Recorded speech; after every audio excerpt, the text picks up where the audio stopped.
Geetha, we know that Shari Redstone and Paramount have been in talks with, it feels like, everybody about a potential sale.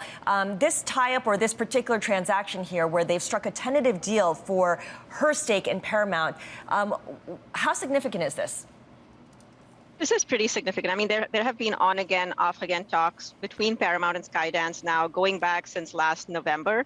And obviously, Shari Redstone kind of recognizes that there is this sense of urgency to do the deal quickly. I mean, she owns about 80% of the voting stock in Paramount, only a 10% economic interest, but 80%. So she really does control all of the voting stock of the company. And so it's kind of important to get her blessing for any company to kind of move forward in terms of an acquisition.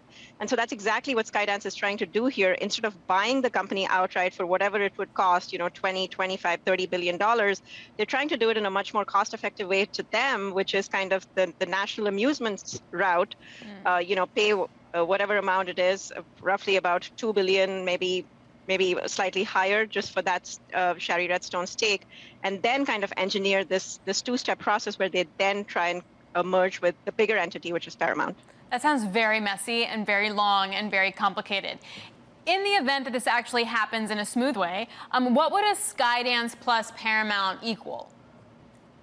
So Skydance has actually already been collaborating with the Paramount studio now for almost 10 years. Lots of, productions, as you had just kind of mentioned, Alex.